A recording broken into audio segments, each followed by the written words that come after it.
When you hear this sound, the steady rhythm of spinning blades slicing through air, something extraordinary is about to happen. It's the sound that breaks through chaos, the signal that hope is on its way. But few ever ask how this heartbeat of the sky was born, or what it had to survive before it could save a single life. Every revolution, every vibration, carries a story of fire, faith, and fearless imagination. And what you're about to see is how humanity learned not just to fly, but to rise above everything that ever tried to hold it down.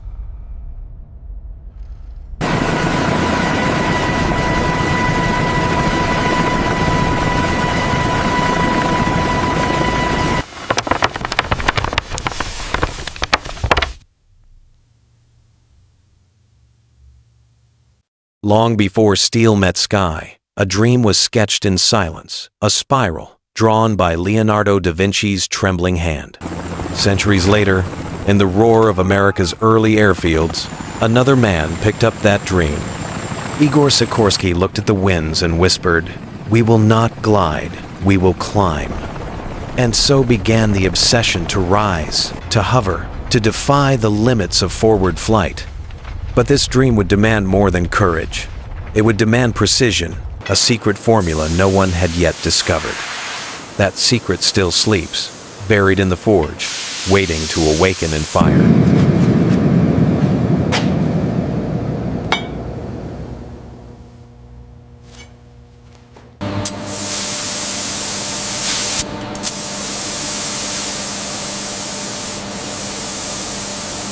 The forge breathes.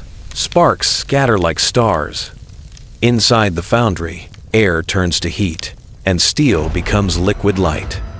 The first rotor is not built, it's born. Machines shape it, but only human hands can teach it balance. Each curve is measured in fractions of a millimeter. A single flaw could destroy everything that follows. A craftsman runs his palm along the cooling blade, eyes closed. He listens not to sound, but to rhythm. The rotor hums softly. It's alive. But before it can touch the sky, it must prove itself in the one trial that breaks both metal and men. And that trial is coming.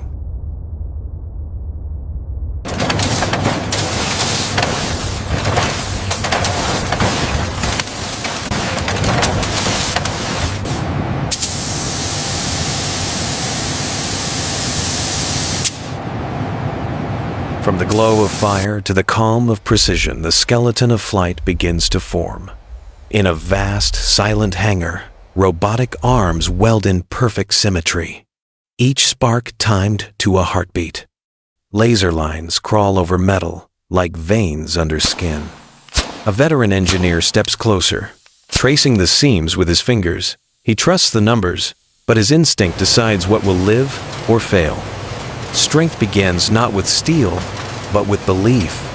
And this body, this silver shell, must remember every ounce of pressure it will face. Because deep within its frame, hidden beneath the alloy, lies a single flaw waiting to be tested.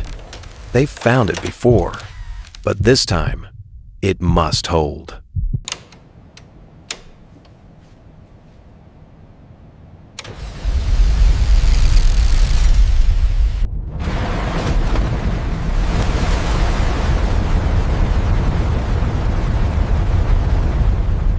The quiet ends. Fire returns. Engines awaken, turbines roar, and air begins to twist into thunder. Heat shimmers, light bends, and the floor shakes under the weight of power itself. Each explosion inside the chamber is both chaos and control, a war between energy and order. And when the sound becomes too perfect, too steady, the engineers know something unseen is waiting. Because perfection in flight is dangerous. It hides weakness too deep for eyes to find.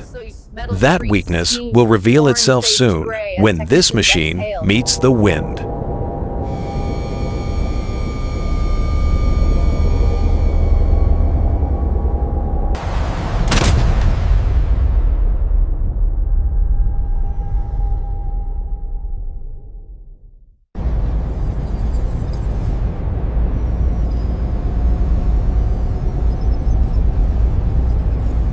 Silence again, but not peace. In the control room, screens glow green like distant stars. Numbers move, codes pulse, 1,000 calculations flicker in real time. No one speaks. No one breathes. Because every rescue, every life that will ever hang beneath these blades, begins right here in the mind that refuses to fail. The pilots will never meet these engineers, but their safety, their courage, their tomorrow all rest on these unseen minds. And as they run the final sequence, one quiet voice whispers, "Let's see if she can take the wind." They know what comes next. The test that breaks dreams or makes legends.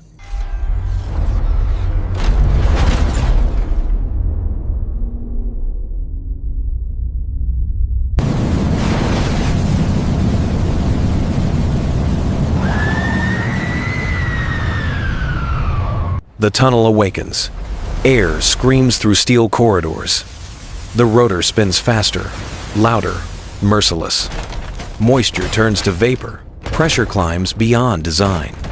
Bolts strain, metal bends, sensors flash red. The engineers watch through glass, no blinking, no breathing, no mercy. The wind finds every weakness. It always does. But the rotor holds. It shakes, it howls, but it does not break. And in that storm, a secret reveals itself. Strength isn't built from perfection, it's born from endurance. They've earned the right to fly. Yet what they don't know is that the real storm still waits not in the tunnel, but in the sky.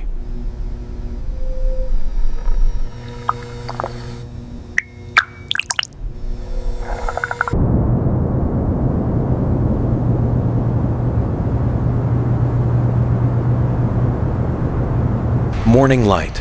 The hangar doors open. Engines ignite the sound, low, deep, alive. Dust swirls, papers lift, hearts race. The helicopter rises first inches, then feet, then freedom. 100 hands have built this moment. Every bolt, every spark, every sleepless night becomes weightless. The pilot's hand trembles slightly, then steadies. And as the craft hovers pure, still, suspended between sky and earth, he whispers, "We did it." But this is only half the story. Because the purpose of flight is not to fly, it's to return carrying life.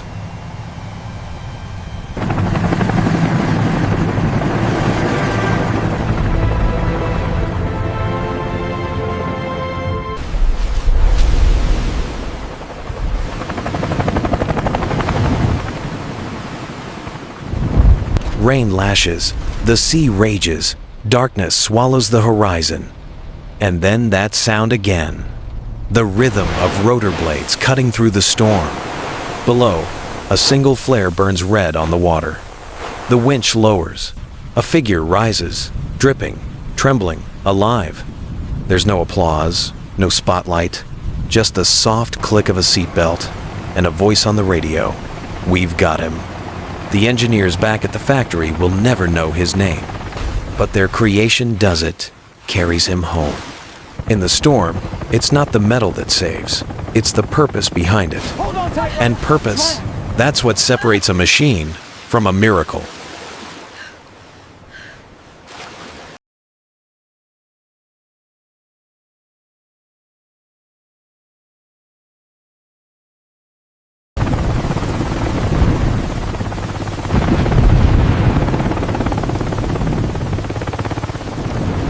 The rain fades. The light returns. A helicopter glides across a golden horizon. Its blades now calm like a heartbeat after the race. We've seen how it was built. We've seen what it survived. But the true story isn't in the steel or the fire. It's in the people who gave it meaning. Precision gives it flight. Purpose gives it life. And purpose, that's the one thing we build that never falls. Purpose never falls.